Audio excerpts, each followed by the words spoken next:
Welcome to me ఇంటి వంట by Lakshmi. మీ ఇంటి వంటలో ఈ రోజు మల్లె పువ్వుల్లాగా తెల్లగా సాఫ్ట్ గా ఉండే ఇడ్లీలు ఇంట్లోనే చాలా సింపుల్ గా ఎలా ప్రిపేర్ చేసుకోవాలో చేసి చూపిస్తున్నాను. ఇడ్లీలు ఇలా చేసుకున్నారంటే ఇన్ని రోజులు ఇలాంటి ఇడ్లీలు ఎలా మిస్ అయ్యామా అని ఖచ్చితంగా అనుకుంటారు. తప్పకుండా ట్రై చేయండి. మీరు ట్రై చేసే ముందు వీడియోని మాత్రం ఎక్కడ స్కిప్ చేయకుండా చూసిన తర్వాతే ట్రై చేయండి. ఇక లేట్ చేయకుండా వీడియోలోకి వెళ్ళిపోదాము.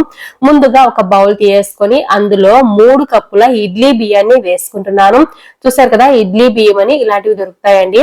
చిన్న చిన్న షాప్స్ లో కూడా దొరుకుతున్నాయి, ఇప్పుడు సూపర్ మార్కెట్ లో కూడా ఉంటాయి. 3 కప్పుల ఇడ్లీ బియ్యాన్ని ఇందులోనే వేసుకున్నాను. ఇప్పుడు ఇందులో 1/2 కప్పు సగ్గు బియ్యాన్ని వేస్తున్నాను.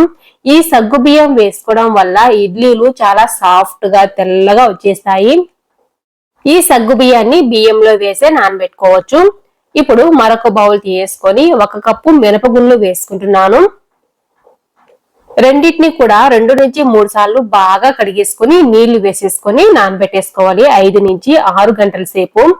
ఈ కొలతలతో చేసుకున్నారంటే ఇడ్లీలు చాలా తెల్లగా మల్లె పువ్వుల్లాగా వస్తాయి. అంతేకాదు చాలా మెత్తగా కూడా వస్తాయి. తప్పకుండా ట్రై చేయండి వీడియోలో చెప్పిన కొలతలతోనే. ఇప్పుడు మూత పెట్టేసి పక్కన పెట్టేస్తున్నాను. 5 నుంచి 6 గంటల సేపు నానితే సరిపోతుంది. నేనైతే 6 గంటల సేపు నానబెట్టుకున్నాను. 6 గంటల తర్వాత బాగా నానిపోయి ఉంటాయి.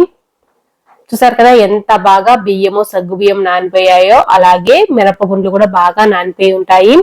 ఇప్పుడు ఒక 1/2 కప్పు అటుకుల్ని మరొక బౌల్లో వేసేసుకొని ఒక 2 నుంచి 3 సార్లు కడిగేసుకోవాలి. ఇందులో ఏమన్నా డస్ట్ ఉంటే నీట్ గా అయిపోతుంది. ఈ అటుకుల్ని బియ్యము సగ్గు బియ్యం వేసి నానబెట్టుకున్నా కదా, అందులోనే వేసేసుకున్నాను. ఒక 10 నిమిషాలు నానితే సరిపోతుంది అటుకులు. ఇప్పుడు ఒక మిక్సీ జార్ తీసుకొని ఇందులో మినపప్పును వేసుకుంటున్నాను. ముందుగా మినపప్పు వేసి గ్రైండ్ చేసుకోవాలి. కొద్దిగా నీళ్లు వరకు వేసేసుకొని మెత్తగా పేస్ట్ లాగా గ్రైండ్ చేసుకోవాలి.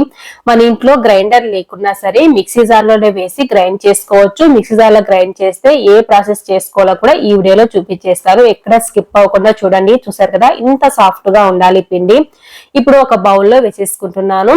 ఇలా వేసుకున్న తర్వాత చేత్తో బాగా కలిపేసుకోవాలి. ఒక 5 నిమిషాల వరకు ఇలాగే కలుపుకుంటే పిండి బాగా ఫ్లఫీగా వచ్చేస్తుంది. మిక్సీ జార్ లో వేసి గ్రైండ్ చేసినా సరే చాలా ఫ్లఫీగా వస్తుంది.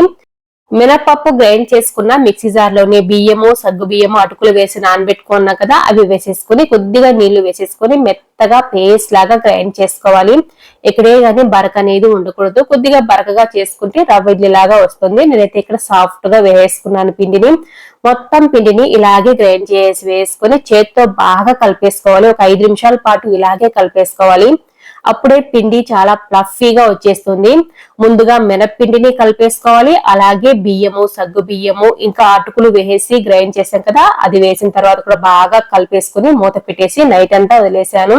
మరుసటి రోజు ఉదయానికి ఇలా ఉంటుంది. పిండి బాగా పొంగి ఉంటుంది. చూసారు కదా పిండి ఎంత బాగా ఫర్మెంట్ అయి ఉందో. చాలా ఫ్లఫీగా వచ్చేసి ఉంటుంది పిండి. ఇలా వచ్చిన తర్వాత మొత్తానికి మనము సాల్ట్ వేసి కలిపేసుకోకుండా కొద్దిగా మాత్రమే ఒక బౌల్లో వేసుకుంటున్నాను.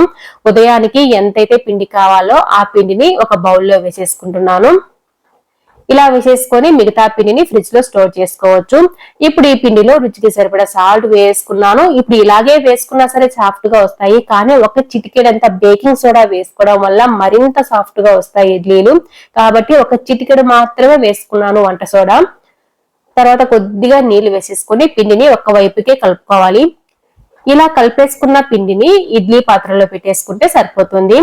ఈ ఇడ్లీ పాత్రలోని ఇడ్లీలు నీట్ గా రావడం కోసము ఒక చుక్క ఆయిల్ కానీ లేకుంటే నెయ్యి కానీ వేసేసుకొని చేత్తో బాగా స్ప్రెడ్ చేసుకోవాలి. ఇలా చేసుకున్న తర్వాత మనం ముందుగా కలిపెట్టుకున్నాం కదా ఇడ్లీ పిండి, ఆ ఇడ్లీ పిండిని ఇందులో వేసేస్తున్నాను.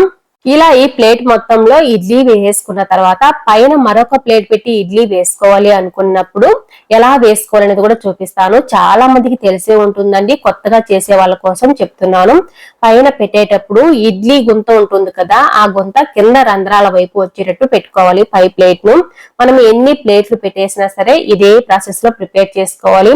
కింద చిల్లులు ఉన్నాయి కదా, పైన గుంత ఉంటుంది కదా ఇడ్లీ గుంత, అటు సైడ్ ఉండేటట్టు పెట్టుకోవాలి. ఇలా పెట్టేసుకొని పైన కూడా పిండి పెట్టేసి ఒకసారి పైకి కిందికి తట్టేసి మరుగుతున్న నీళ్ళలో పెట్టేసి మూత పెట్టేస్తున్నాను. ఇలా పెట్టేసుకొని ఒక 20 నిమిషాలు ఉడకనివ్వాలి మీడియం ఫ్లేమ్ లోనే. 20 నిమిషాల తర్వాత ఇడ్లీలు చూసారు కదా ఎంత బాగా తెల్లగా ఫ్లఫీగా వచ్చేసి ఉన్నాయో. ఇప్పుడు చేతిని నీళ్లతో తడిపేసుకొని ఇడ్లీని ఇలా పట్టుకున్నామంటే చేతికి అంటుకోకుండా రావాలి. ఇప్పుడు ఇడ్లీ ఉడికిపోయినట్టే. ఇప్పుడు పక్కకు తీసేసుకొని 1 నిమిషం పాటు వదిలేయాలి. నిమిషం తర్వాత ఇడ్లీ అనేది తీసేసుకోవచ్చు. వెంటనే తీసుకున్నామంటే ఇడ్లీ పాత్రకు ఎక్కువగా అంటుకుంటుంది. కాబట్టి 1 నిమిషం వదిలేసి తర్వాత ఇలా తీసేస్తే నీట్ గా వచ్చేస్తాయి. చూసారు కదా ఇడ్లీలు ఎంత బాగా ఫ్లఫీగా తెల్లగా వచ్చేసాయో. తప్పకుండా ట్రై చేయండి. చాలా ఫ్లఫీగా వచ్చేస్తాయండి ఇడ్లీలు. ఎప్పుడు ఇడ్లీలు గట్టిగా వస్తున్నాయి అనుకున్న వారైనా సరే ఒక్కసారి వీడియోలో చూపిస్తున్న విధంగా చేసుకున్నారంటే తెల్లటి మల్లె పువ్వు లాంటి దూది లాంటి ఇడ్లీలు మీరు కూడా మీ ఇంట్లో ప్రిపేర్ చేసుకోవచ్చు. ఈ ఇడ్లీలోకి సాంబారు ఇంకా పల్లీల చట్నీ కొబ్బరి చట్నీతో కూడా సర్వ్ చేసుకోవచ్చు. నేనైతే ఈ ఇడ్లీలోకి సాంబార్ని చేసి సర్వ్ చేస్తున్నాను. ఈ ఇడ్లీ సాంబార్ ని కందిపప్పు లేకుండా చాలా సింపుల్ గా తక్కువ టైంలోనే ప్రిపేర్ చేసుకున్నామండి. మీకు కూడా ఈ సాంబార్ రెసిపీ కావాలి అనుకుంటే కామెంట్ సెక్షన్ లో అడిగారంటే నెక్స్ట్ వీడియోలో ఈ సాంబార్ రెసిపీ కూడా అప్లోడ్ చేస్తాను. చాలా టేస్టీగా చాలా అంటే చాలా తక్కువ టైంలో ప్రిపేర్ చేసుకోవచ్చు. తప్పకుండా ట్రై చేయండి మీరు కూడా. మీకు కావాలంటే మాత్రం కామెంట్ సెక్షన్ లో అడగండి. సాంబార్ రెసిపీ కూడా పెట్టేస్తాను. మీకు ఈ వీడియో నచ్చినట్లయితే తప్పకుండా ఒక లైక్ కూడా చేయండి. లైక్ చేసిన తర్వాత హైప్ అనే ఆప్షన్ వస్తుంది. హైప్ చేయడం వల్ల వీడియో మరికొంతమందికి చేరుతుంది. అలాగే మీరు కొత్తగా చూస్తుంటే సబ్స్క్రైబ్ చేసుకోవడం అస్సలు మర్చిపోకండి. మీ ఫ్రెండ్స్ కి రిలేటివ్స్ కూడా షేర్ చేయండి. Thanks for watching.